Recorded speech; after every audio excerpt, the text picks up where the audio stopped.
ನಮಸ್ಕಾರ ಎಲ್ರಿಗೂ Raghavendra academy YouTube ಚಾನಲ್ಗೆ ತಮ್ಮೆಲ್ಲರಿಗೂ ಸ್ವಾಗತ. ಇವತ್ತಿನ ವಿಡಿಯೋದಲ್ಲಿ ಅರಣ್ಯ ಇಲಾಖೆಯಿಂದ ಸುಮಾರು 750 ಹುದ್ದೆಗಳಿಗೆ ನೋಟಿಫಿಕೇಶನ್ ಆಗಿದೆ. ಈ ಹುದ್ದೆಗೆ ನೀವು ಜಸ್ಟ್ 10th ಪಾಸ್ ಆಗಿದ್ದರೆ ಸಾಕು, ಈ ಹುದ್ದೆಗೆ ಅರ್ಜಿಯನ್ನು ಸಲ್ಲಿಸಬಹುದು. ಯಾವುದೇ ರೀತಿ ಈ ಹುದ್ದೆಗೆ ಪರೀಕ್ಷೆ ಇರಲ್ಲ. ಈ ಹುದ್ದೆಯ ಬಗ್ಗೆ ಸಂಪೂರ್ಣ ಮಾಹಿತಿಯನ್ನು ಇವತ್ತಿನ ವಿಡಿಯೋದಲ್ಲಿ ತಿಳಿಸ್ಕೊಡ್ತಾ ಹೋಗ್ತೇನೆ. ಇದುವರೆಗೆ ನಮ್ಮ ಚಾನಲ್ಗೆ ಯಾರು ಸಬ್ಸ್ಕ್ರೈಬ್ ಮಾಡಿಲ್ಲ ದಯವಿಟ್ಟು ಸಬ್ಸ್ಕ್ರೈಬ್ ಮಾಡಿಕೊಳ್ಳಿ. ಹಾಗೆ ಈ ವಿಡಿಯೋನ ಆದಷ್ಟು ನಿಮ್ಮ ಎಲ್ಲ ಸ್ನೇಹಿತರಿಗೆ ಶೇರ್ ಮಾಡಿ ಅಂತ ಹೇಳ್ತಾ ಬನ್ನಿ ಇವತ್ತಿನ ವಿಡಿಯೋನ ಶುರು ಮಾಡೋಣ. ಮೊದಲನೆಯದಾಗಿ ಯಾವ ಇಲಾಖೆಯಿಂದ ನೋಟಿಫಿಕೇಶನ್ ಆಗಿದೆ ಅಂದರೆ ಅರಣ್ಯ ಇಲಾಖೆ, ಕರ್ನಾಟಕ ಸರ್ಕಾರದ ಅರಣ್ಯ ಇಲಾಖೆಯಿಂದ ನೋಟಿಫಿಕೇಶನ್ ಆಗಿದೆ. ಸುಮಾರು 750 ಹುದ್ದೆಗಳಿಗೆ 750 ಹುದ್ದೆಗಳಿಗೆ ನೋಟಿಫಿಕೇಶನ್ ಆಗಿದೆ. ಕರ್ನಾಟಕದಲ್ಲಿ ಕೆಲಸದ ಸ್ಥಳ ನಿಮ್ಮ ವರ್ಕ್ ಎಲ್ಲಿರುತ್ತೆ ಅಂದರೆ ಕರ್ನಾಟಕದ ಅರಣ್ಯ ಪ್ರದೇಶಗಳಲ್ಲಿ ಇರುತ್ತೆ. ಹೌದಾ? ಹುದ್ದೆಯ ಹೆಸರೇನು? ಹುದ್ದೆಯ ಹೆಸರೇನೆಂದರೆ ಅರಣ್ಯ ವೀಕ್ಷಕ ಅಂದರೆ ಫಾರೆಸ್ಟ್ ವಾಚರ್ ಅಂತ ನೋಟಿಫಿಕೇಶನ್ ಆಗಿದೆ.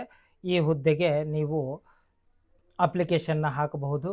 ಎಷ್ಟು ಹುದ್ದೆಗಳಿಗೆ ನೋಟಿಫಿಕೇಶನ್ ಆಗಿದೆ ಅಂದರೆ ಸುಮಾರು 775 ಹುದ್ದೆಗಳಿಗೆ 775 ಹುದ್ದೆಗಳು. ಅದರಲ್ಲಿ ಹೊಸ ಅಧಿಸೂಚನೆ ಅಂದರೆ ಹೊಸ ಹುದ್ದೆಗಳು ಎಷ್ಟು ಅಂದರೆ 750 ಅಷ್ಟೇ ನಮಗಿರೋದು. ಅದರಲ್ಲಿ 700 ನಾನ್ ಎಚ್ ಕೆ ಅವರಿಗೆ 700 ಪೋಸ್ಟ್ಗಳಿದ್ದಾವೆ.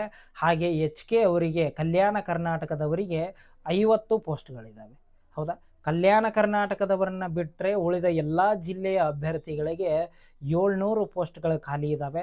ಆ ಎಲ್ಲ ಹುದ್ದೆಗಳಿಗೂ ನೀವು ಅರ್ಜಿಯನ್ನು ಸಲ್ಲಿಸ್ಬೋದು. ಹೌದಾ? ಇವಾಗ ನಾವು ಅಪ್ಲಿಕೇಶನ್ ಹಾಕಬೇಕು ಅಂದರೆ ಎಜುಕೇಷನ್ ಕ್ವಾಲಿಫಿಕೇಷನ್ ಏನಿರಬೇಕು ಅಂದರೆ ಈ ಹುದ್ದೆಗೆ ಫಾರೆಸ್ಟ್ ವಾಚರ್ ಅಪ್ಲಿಕೇಶನ್ ಹಾಕಬೇಕು ಅಂದರೆ ಜಸ್ಟ್ ನೀವು 10th ಪಾಸ್ ಆಗಿದ್ದರೆ ಸಾಕು. 10th ಪಾಸ್ ಆದವ್ರು ಎಲ್ಲರೂ ಅಪ್ಲಿಕೇಶನ್ ಹಾಕ್ಬೋದಾ? ಹಾಕ್ಬೋದು. ಆದರೆ ಒಂದು ಕಂಡೀಷನ್ ಇದೆ. ಏನು ಕಂಡೀಷನ್ನು? ಇದಕ್ಕೆ ಮೆರಿಟ್ ಮೇಲೆ ತೊಗೊಳ್ತಾರೆ. ಹೌದಲ್ವಾ?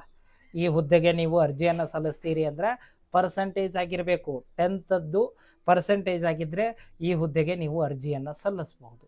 ಹೌದಾ?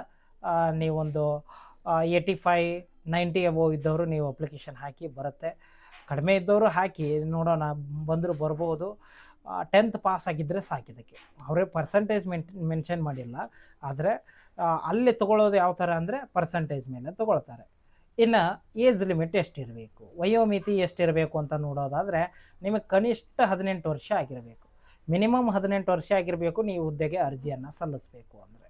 ಓಕೆ, ನಮಗೆ 18 ವರ್ಷ ಆಗಿದೆ ಅಂದರೆ 5 ವರ್ಷ ವಯೋಮಿತಿ ಸಡಿಲಿಕೆಯನ್ನು ಮಾಡಿದ್ದಾರೆ. ಹೆಚ್ಚಿಗೆ 5 ವರ್ಷ ಸಡಿಲಿಕೆ ಮಾಡಿದ್ದಾರೆ. ಗರಿಷ್ಠ ಎಷ್ಟಿರಬೇಕು? ನಮಗೆ 18 ಇದೆ. ಮ್ಯಾಕ್ಸಿಮಮ್ ಎಷ್ಟಿರಬೇಕು ಅಂದರೆ ನೀವೇನಾದರೂ ಜನರಲ್ ಕ್ಯಾಂಡಿಡೇಟ್ ಆಗಿದ್ದರೆ ನಿಮಗೆ 30 ವರ್ಷ ಏಜ್ವರೆಗೂ ನೀವು ಅಪ್ಲಿಕೇಶನ್ ಹಾಕ್ಬೋದು. 30 ವರ್ಷದವರೆಗೂ ಇದ್ದರೂ ನೀವು ಅಪ್ಲಿಕೇಶನ್ ಹಾಕ್ಬೋದು. ಅಥವಾ ನೀವು 2A 2B 3A 3B ನೀವೇನಾದರೂ ಹಿಂದುಳಿದ ವರ್ಗ ಅಥವಾ OBC ಕ್ಯಾಂಡಿಡೇಟ್ ಆಗಿದ್ದರೆ 32 ವರ್ಷದವರೆಗೆ ಇದ್ರೂ ನೀವು ಅಪ್ಲಿಕೇಶನ್ ಹಾಕ್ಬೋದು. ಹಾಗೆ ನೀವೇನಾದರೂ SC ST ಮತ್ತು ಪ್ರವರ್ಗ 1 ಮತ್ತು ಪಂಗಡ 1 ಪಂಗಡ 2 ಅಂತ ಬರ್ತಾವೆ ನೋಡಿ, ಈ ಥರ ಇದ್ದರೆ SC ST ಕ್ಯಾಂಡಿಡೇಟ್ ಆಗಿದ್ದರೆ ನೀವು 33 ವರ್ಷದವರೆಗೆ ಅರ್ಜಿಯನ್ನು ಸಲ್ಲಿಸ್ಬೋದು. ಹೌದಲ್ವಾ? ಗೊತ್ತಾಗಿದೆ ಅಂದ್ಕೊಂಡಿದ್ದೀನಿ. ಹಾಗೆ ನೀವೇನಾದರೂ ಆಲ್ರೆಡಿ ಫಾರೆಸ್ಟ್ ಡಿಪಾರ್ಟ್ಮೆಂಟ್ನಲ್ಲಿ ವರ್ಕ್ ಮಾಡ್ತಾಯಿದ್ರೆ ನಿಮಗೆ ಇನ್ನೂ 5 ವರ್ಷ ಏನಿರುತ್ತೆ ವಿನಾಯಿತಿ ಇರುತ್ತೆ. 40 42 43 ವರ್ಷದವರೆಗೂ ನಿಮಗೆ ಅವಕಾಶ ಇರುತ್ತೆ. ಆದರೆ ಮಿನಿಮಮ್ 5 ವರ್ಷ ನೀವು ಫಾರೆಸ್ಟ್ ಡಿಪಾರ್ಟ್ಮೆಂಟ್ನಲ್ಲಿ ಇರಬೇಕು. ಹೌದಾ? ಅವರಿಗೆ ನೀವು ಈ ಹುದ್ದೆಗೆ ಅರ್ಜಿಯನ್ನು ಸಲ್ಲಿಸೋಕೆ ನಿಮಗೆ 40 42 43 ಏಜ್ ಆಗಿದ್ದರೂ ಅಪ್ಲಿಕೇಶನ್ ಹಾಕೋಕ್ಕೆ ಬರುತ್ತೆ. ಹೌದಾ? ಗೊತ್ತಾಗಿದೆ ಅಂದ್ಕೊಂಡಿದ್ದೀನಿ. ಇನ್ನು ಅಪ್ಲಿಕೇಶನ್ ಯಾವಾಗ ಸ್ಟಾರ್ಟ್ ಆಗುತ್ತೆ? ನಾವು ಎಷ್ಟು ಟೋಟಲ್ ಪೋಸ್ಟ್ ಇದ್ದಾವೆ ಅನ್ನೋದನ್ನು ನೋಡಿದ್ವಿ, ಎಲ್ಲವನ್ನು ನೋಡಿದ್ವಿ.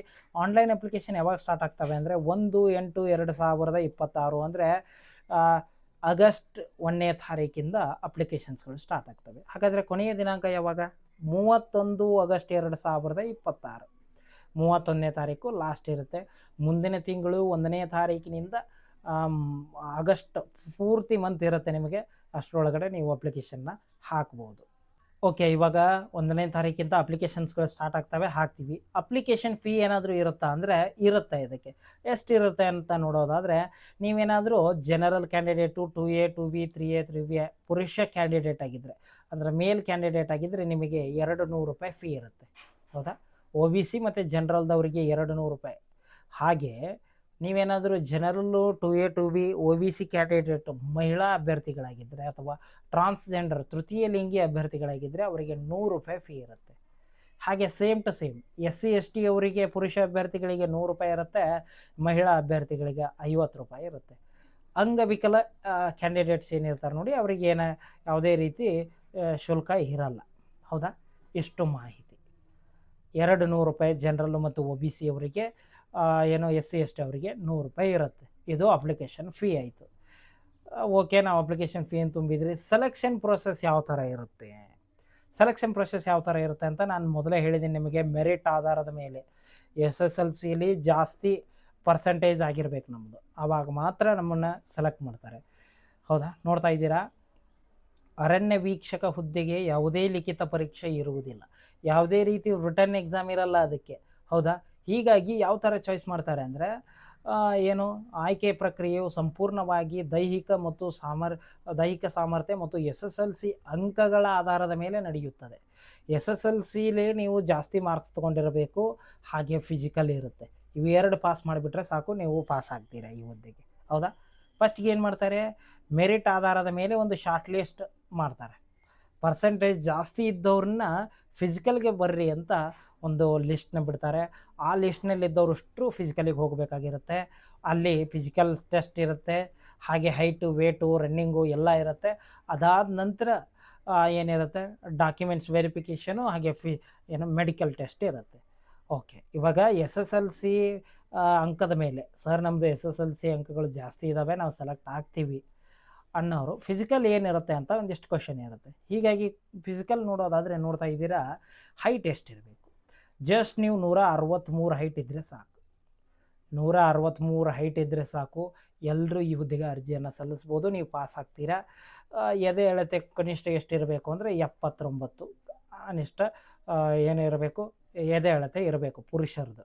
ಹಿಗ್ಗಿಸಿದಾಗ 5 ಸೆಂಟಿಮೀಟ್ರ್ ಹಿಗ್ಗಬೇಕು, ಇಷ್ಟಿರುತ್ತೆ. ಹಾಗೆ ಮಹಿಳಾ ಅಭ್ಯರ್ಥಿಗಳು 150 ಇದ್ದರೆ ಸಾಕು. ನೀವು ಎಲ್ಲ ವರ್ಗದ ಅಭ್ಯರ್ಥಿಗಳು, ನೀವು SC ST ಆದರೂ ಇರ್ರಿ, OBC ಆದರೂ ಇರ್ರಿ, ಜನರಲ್ ಆದರೂ ಇರ್ರಿ, ಜಸ್ಟ್ 150 ಸೆಂಟಿಮೀಟರ್ ಹೈಟ್ ಇರಬೇಕು, 40 kg ತೂಕ ಇರಬೇಕು. ಹೆಣ್ಮಕ್ಳು 40 kg ತೂಕ ಇರಬೇಕು, 150 ಸೆಂಟಿಮೀಟರ್ ಹೈಟ್ ಇರಬೇಕು. ಪುರುಷರು 163 ಸೆಂಟಿಮೀಟರ್ ಹೈಟ್ ಇರಬೇಕು, 79 ಸೆಂಟಿಮೀಟರ್ನಷ್ಟು ಎದೆ ಸುತ್ತಳತೆ ಇರಬೇಕು ಅವರು. ಇಷ್ಟಿದ್ದೀರಾ.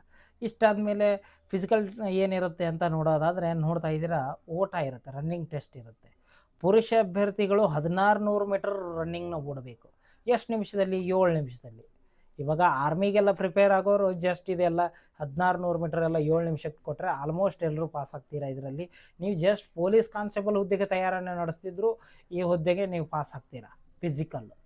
ಹಾಗೆ ಮಹಿಳಾ ಅಭ್ಯರ್ಥಿಗಳು ಮತ್ತು ಮಾಜಿ ಸೈನಿಕ ಅಭ್ಯರ್ಥಿಗಳು ಏನಾದರೂ ಇದ್ದರೆ ಜಸ್ಟ್ 1000 ಮೀಟರ್ ಓಟ ಇರುತ್ತೆ 6 ನಿಮಿಷಗಳಲ್ಲಿ. ಹೌದಾ? ಇಷ್ಟಿರುತ್ತೆ. ಇನ್ನು ನೆಕ್ಸ್ಟ್ ಏನಿರುತ್ತೆ, ದೈಹಿಕ ಸಾಮರ್ಥ್ಯ ಪರೀಕ್ಷೆ. ಹೌದಲ್ಲ? ಇದರಲ್ಲಿ ಏನಿರುತ್ತೆ ಅಂದರೆ ಫಸ್ಟ್ಗೆ ಏನು ಮಾಡ್ತೀರಾ, ಹೈಟ್ ಚೆಕ್ ಮಾಡಿಸ್ಕೊಂಬರ್ತೀರಾ, ಅದರಲ್ಲಿ ಪಾಸ್ ಆಗ್ತೀರಾ, ಚೆಸ್ಟ್ನಲ್ಲಿ ಪಾಸ್ ಆಗ್ತೀರಾ. ನೆಕ್ಸ್ಟ್ ಬಂದು ರನ್ನಿಂಗ್ ಇರುತ್ತೆ. ಮಹಿಳಾ ಅಭ್ಯರ್ಥಿಗಳಾಗಿದ್ದರೆ 1000 ಮೀಟರು, ಪುರುಷ ಅಭ್ಯರ್ಥಿಗಳಾಗಿದ್ದರೆ 1600 ಮೀಟರ್ ಓಟವನ್ನು ಓಡ್ತೀರಾ, ಅದರಲ್ಲೂ ಪಾಸ್ ಆಗ್ತೀರಾ. ನೆಕ್ಸ್ಟ್ ಏನಿರುತ್ತೆ ಅಂದರೆ ಅಭ್ಯರ್ಥಿಗಳು ಮುಂದಿನ ಹಂತಕ್ಕೆ ಅರ್ಹತೆ ಪಡೆಯಲು ಈ ಕೆಳಗಿನ 5 ಕ್ರೀಡೆಯ ಪೈಕಿ 3 ಪರೀಕ್ಷೆಯಲ್ಲಿ ಕಡ್ಡಾಯವಾಗಿ ಪಾಸ್ ಆಗಬೇಕು. ಇಲ್ಲಿ 5 ಆಪ್ಷನ್ಗಳಿದ್ದಾವೆ. 5 ಆಪ್ಷನ್ಗಳಲ್ಲಿ 3 ಆಪ್ಷನ್ಗಳಲ್ಲಿ ನೀವು ಪಾಸ್ ಆಗಬೇಕು. ಪುರುಷ ಅಭ್ಯರ್ಥಿಗಳಿಗೆ ಬೇರೆ, ಮಹಿಳಾ ಅಭ್ಯರ್ಥಿಗಳಿಗೆ ಬೇರೆ ಬೇರೆನೇ ಇಟ್ಟಿದ್ದೀನಿ ನಾನು. ನೋಡ್ತಾ ಇದ್ದೀರಾ, 100 ಮೀಟರ್ ಓಟ ಇರುತ್ತೆ. 100 ಮೀಟರ್ ಓಟವನ್ನು 15 ಸೆಕೆಂಡ್ಗಳಲ್ಲಿ ಪುರುಷ ಅಭ್ಯರ್ಥಿಗಳು ಪಾಸ್ ಆಗಬೇಕು. ಹೌದಾ? ಮಹಿಳಾ ಅಭ್ಯರ್ಥಿಗಳು ಅಥವಾ ಮಾಜಿ ಸೈನಿಕ ಅಭ್ಯರ್ಥಿಗಳು ಏನಾಗಬೇಕು, 18.5 ಸೆಕೆಂಡ್ಗಳ ಒಳಗಡೆ ನಾವು 100 ಮೀಟರ್ ಓಟವನ್ನು ಏನು ಮಾಡಬೇಕು, ಕ್ರಾಸ್ ಮಾಡಬೇಕು. ಓಕೆ, ಇದು ಪಾಸ್ ಆದರೆ ಓಕೆ, ಒಂದು ಪಾಸ್ ಆದಂಗೆ. ಪಾಸ್ ಆಗಲಿಲ್ವಾ, ಏನಿರುತ್ತೆ, ಎತ್ತರ ಜಿಗಿತ ಇರುತ್ತೆ, ಹೈ ಜಂಪ್ ಇರುತ್ತೆ. ಎಷ್ಟು? 1.20 ಮೀಟರ್. ಇದು ಪುರುಷ ಅಭ್ಯರ್ಥಿಗಳಿಗೆ. ಮಹಿಳಾ ಅಭ್ಯರ್ಥಿಗಳಿಗೆ 0.90 ಮೀಟರ್ ಇಷ್ಟು ಹೈ ಜಂಪ್ ಜಿಗಿದ್ರೆ ಸಾಕು. ಇಲ್ಲ, ಲಾಂಗ್ ಜಂಪ್ ಇರುತ್ತೆ, ಉದ್ದ ಜಿಗಿತ. ಇದು ಎಷ್ಟಿರುತ್ತೆ? 3.80 ಮೀಟರ್. ಇದು ಪುರುಷ ಅಭ್ಯರ್ಥಿಗಳಿಗೆ. 2.50 ಮೀಟರ್ ಮಹಿಳಾ ಅಭ್ಯರ್ಥಿಗಳಿಗೆ. ಹೌದಾ? ಇದರಲ್ಲೂ ಪಾಸ್ ಆಗಲಿಲ್ಲ ಅಂದರೆ ಗುಂಡೆಸತ ಇರುತ್ತೆ. ಅದರಲ್ಲಿ 5.60 ಮೀಟರ್ನಷ್ಟು 16 ಪೌಂಡ್ ಇರುತ್ತೆ ಅದನ್ನು ನೀವು ಒಗಿಬೇಕು. 8 ಪೌಂಡು ಮಹಿಳಾ ಅಭ್ಯರ್ಥಿಗಳಿಗೆ 3.76 ಮೀಟರ್ ಒಗಿಬೇಕಾಗಿರುತ್ತೆ. ಹಾಗೆ ದೀರ್ಘ ಓಟ 800 ಮೀಟರ್ ಓಟ ಇರುತ್ತೆ, 2 ನಿಮಿಷ 50 ಸೆಕೆಂಡ್ಗಳಲ್ಲಿ ಕ್ರಾಸ್ ಮಾಡಬೇಕು.